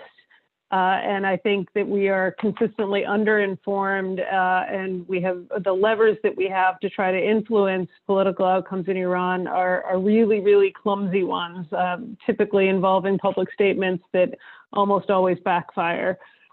So, I think that we have to accept that, there is essentially, there is real politics in Iran. There are different constellations of political philosophy within the Islamic Republic's leadership. But ultimately, we don't have sort of a good guys versus bad guys within the system where we should be orienting our policy in a way that helps the quote unquote good guys or moderates or reformists or centrists, however you might define them, in a way that might help them to achieve more influence over the hardliners or bad guys or conservatives or however else you might want to define them. I think and I say this not because I believe that all Iranian political figures are equivalent or that there aren't huge and important differences of opinion amongst them, but I think that on all the key policies that the United States cares about and on all the key opportunities for engagement between the United States and Iran, there is really just one regime. There is one system. There is one decision maker with respect to the ultimate decision maker being Ayatollah Ali Khamenei. And I don't think that we have the capacity to sort of help good guys versus bad guys. All that is a long way of saying that I think, particularly at this moment in time, whomever is in office in January should and is very likely to interact with whomever is on the other side of the aisle in Iran. Whether that ultimately over the course of 2021 results in someone with a very heavy security background moving into the presidency in place of Rouhani, we can quibble about how big a difference that is. I have a long memory of, where Hassan Rouhani has been over the course of his career, and I think we have to be quite careful about describing him, as many do in the press, as a reformist of some kind. And certainly, I don't think his policies have translated in that direction, at least not toward social and political issues at home. So, from a practical point of view, the politics of Iran are relevant, but they cannot dictate the way that the United States approaches this problem. And I think for either candidate, both for Trump, he has no knowledge of, nor does he care about the internal politics of Iran. He will talk to anyone who is willing to talk to him. He will produce a deal that probably doesn't look anything significantly different from what was in the JCPOA, but something that enables him to put his brand on it and claim that he has gotten the best deal ever, as he has been promising to do. That will require concessions on the part of the Iranians, and I don't see those as forthcoming anytime soon. But if they are confronted with a prospect of another 4 years of maximum pressure, there may be a more pragmatic approach. Iranians, as early as 2017, were looking at the way that President Trump was dealing with North Korea and wondering why they couldn't come up with a similar way to essentially exploit the naivete and the desire for a PR stunt on the part of the American president. And so there may be an enterprising way to do that if, in fact, we see a second Trump administration. The more likely scenario, of course, is that if polls today are correct and if we have an actual fair count of the vote in the United States over the course of the subsequent weeks, that we will have a Biden administration come into office. I think there is a tendency to believe that that's going to solve the issue of sanctions and the JCPOA exit quickly. I tend to be, as I said in my opening remarks, a little bit more skeptical. First of all, I think, sometimes when you bring a group of people in who think they understood how it worked the last time, from the United States side, there is less capacity to be creative and a sort of reliance on the assumption that they kind of know the ball game and they can get back here very quickly. I think in reality, there are both sort of procedural issues with the just multiplicity of sanctions that have been put in place very deliberately by the Trump administration in an effort to kind of build a wall, as they've described it, to ensure that anyone who succeeded him didn't have quite as easy a time changing his policy as he had changing the Obama policy. So that's one element of the problem that I think is going to create some slow motion after January. The other element of the problem is that the nuclear deal itself had a certain timeline, and we have moved quite a bit closer towards some of the expiration of key restrictions.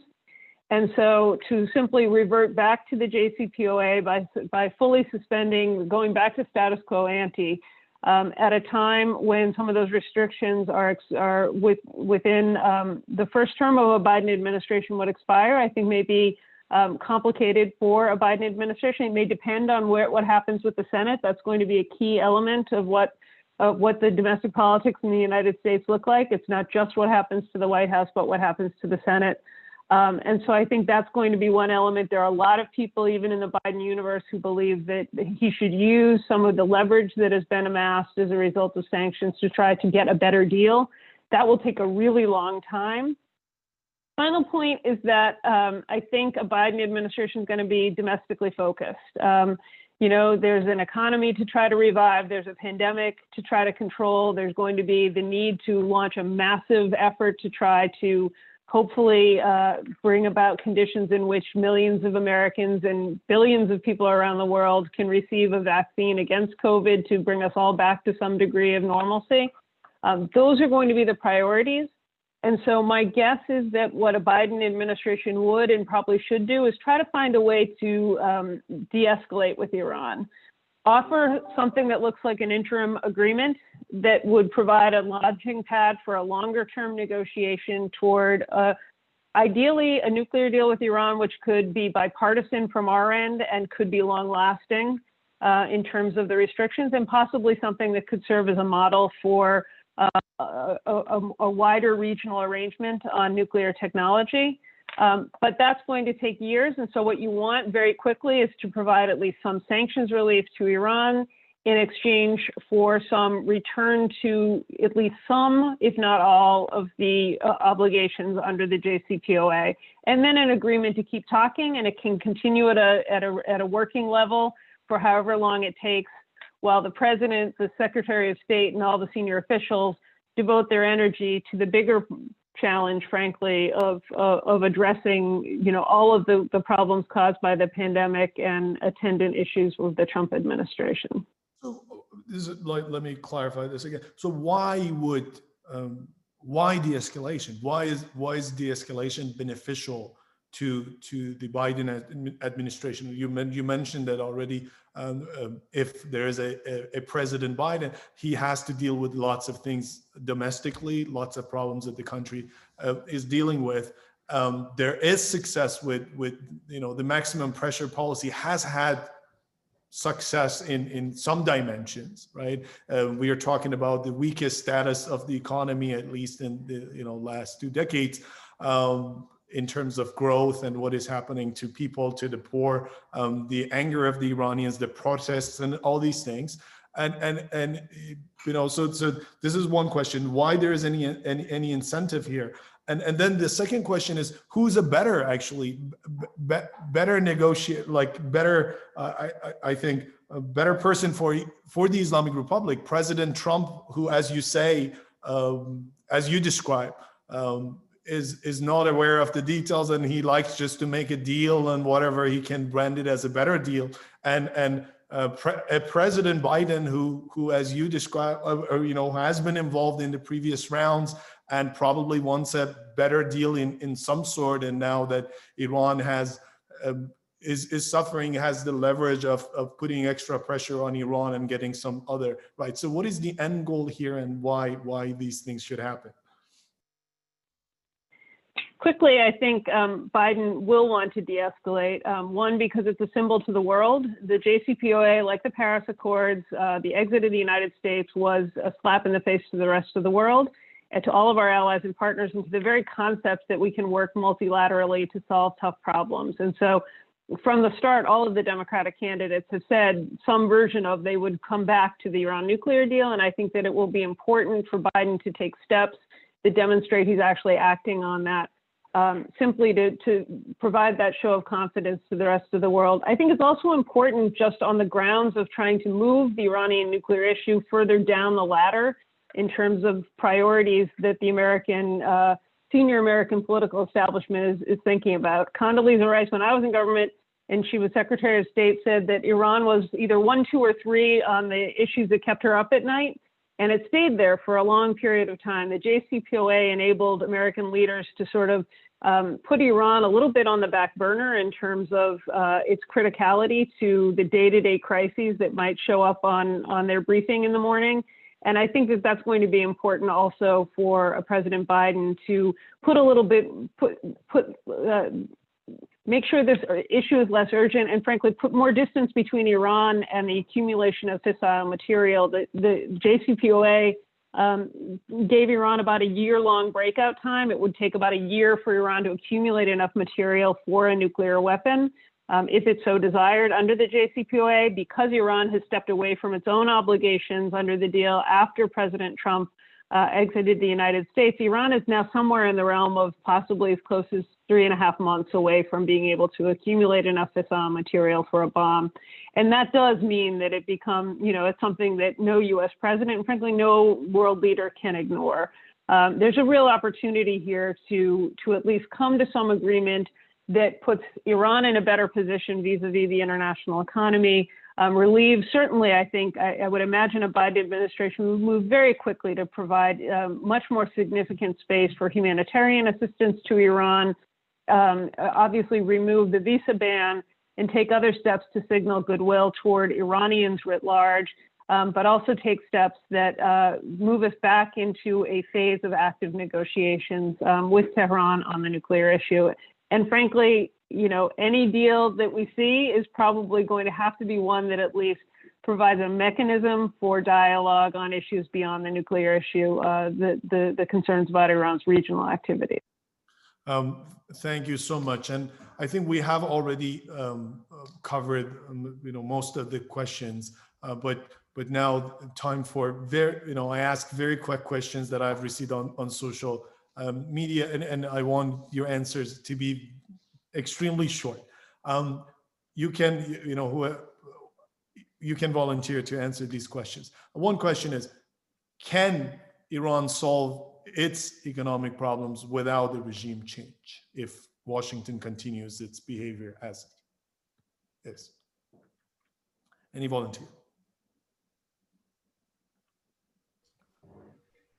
I can volunteer. I think regime change is not going to solve any problem. There's going to be quite a bit of tension inside Iran. All the problems we are talking about with the environment, with gas subsidies and so on, require a fairly stable political order. I don't see how. I don't know if anybody has described a kind of scenario where regime change comes and then you have a very peaceful coexistence between supporters of the Islamic Republic and supporters of the new regime.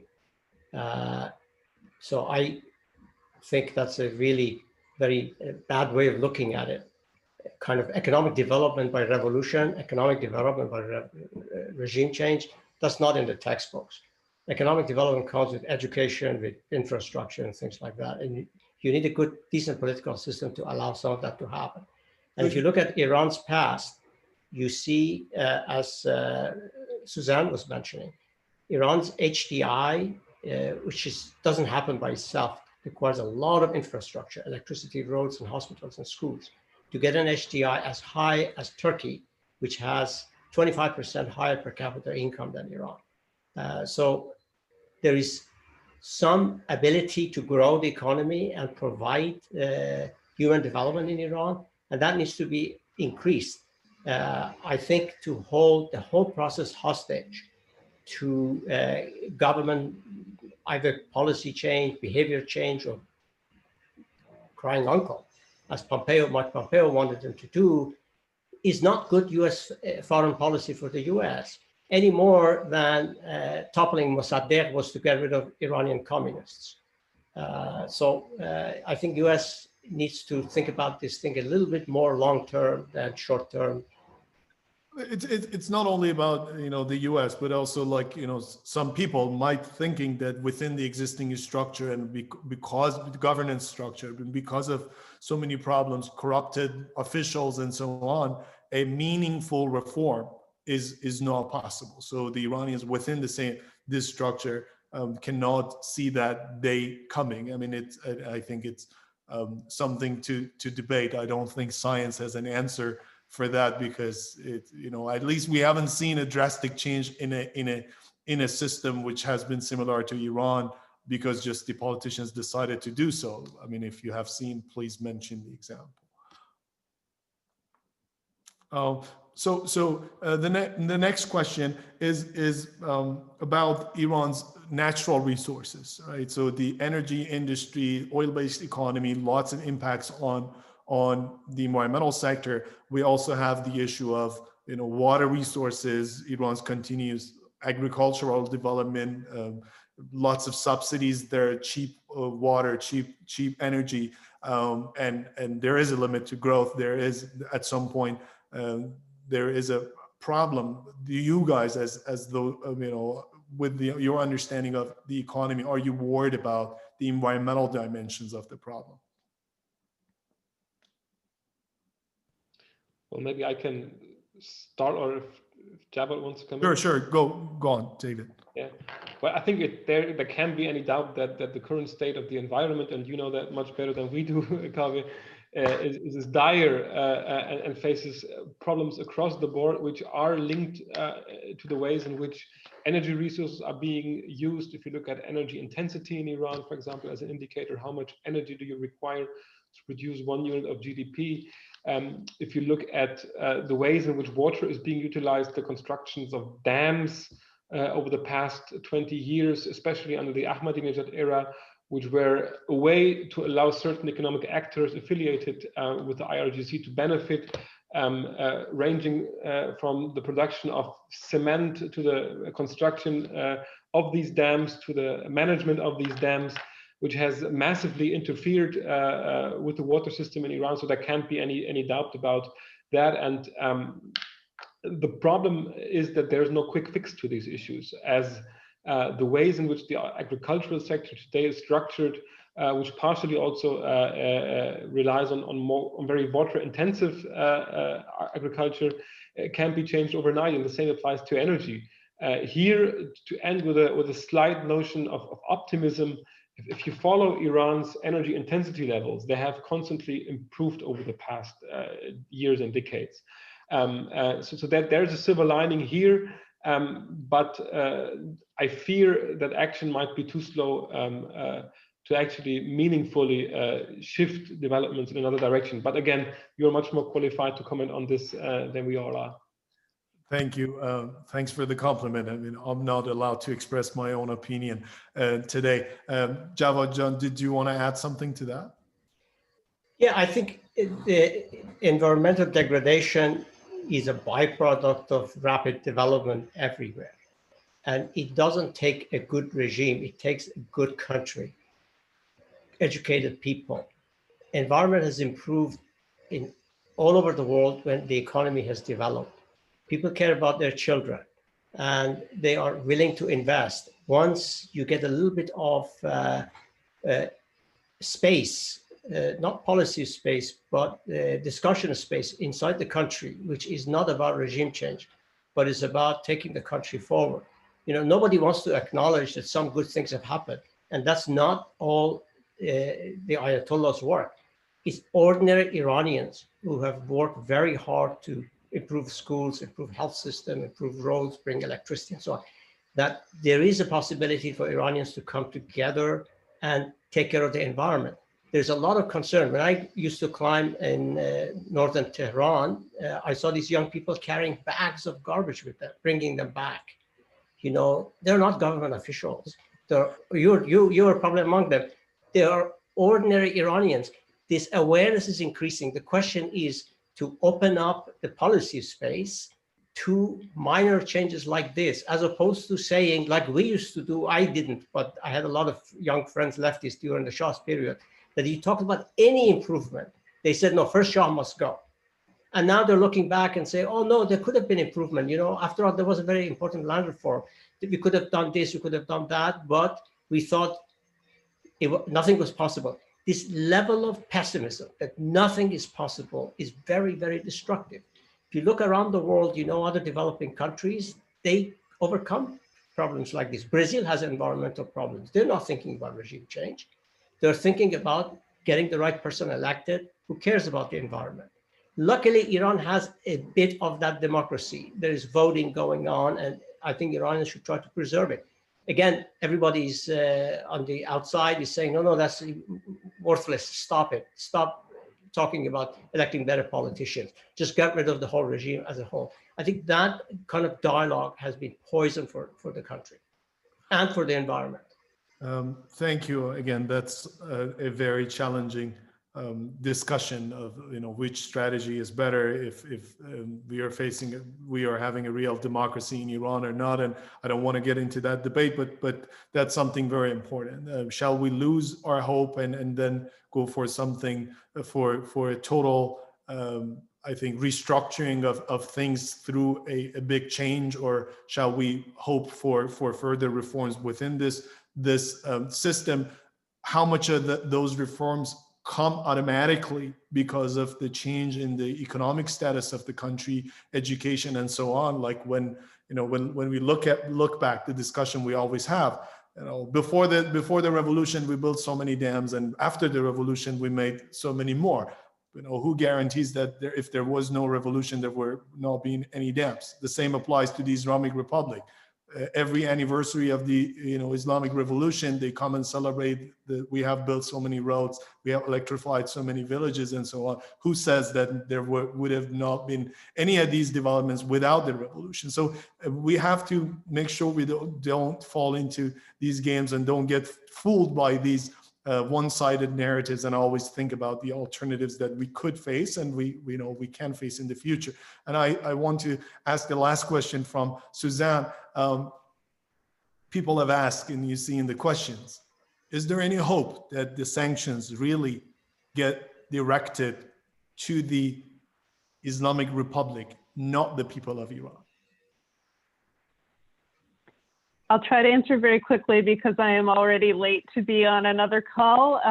And just with also great thanks to you, to David and Djavad, and everyone who put the conversation together, because this has just been fascinating to be part of, and I'm very grateful.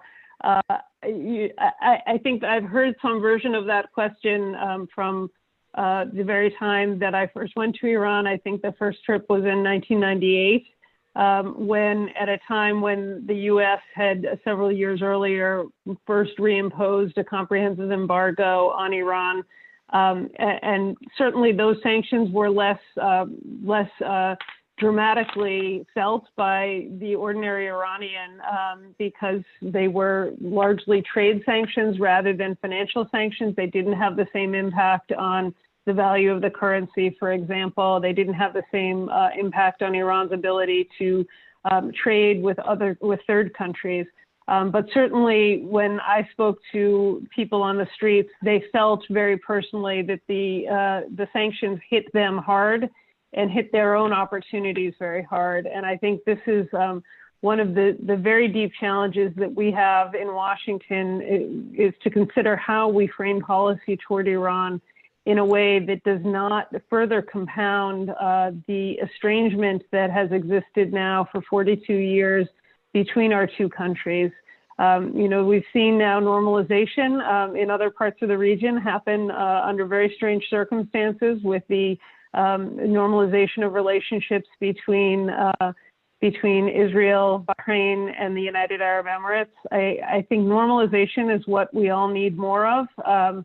Normalization of people-to-people ties that would enable you, Dr. Madani, to have fully served out your term when you were doing such great work within Iran, enable all of us to be able to travel back and forth I think we all have a part to play in that. I am not optimistic that we will see in the short term an end to all economic sanctions on Iran. I think that ultimately many of the policies of the Iranian government are ones that are unlikely to change in the short term.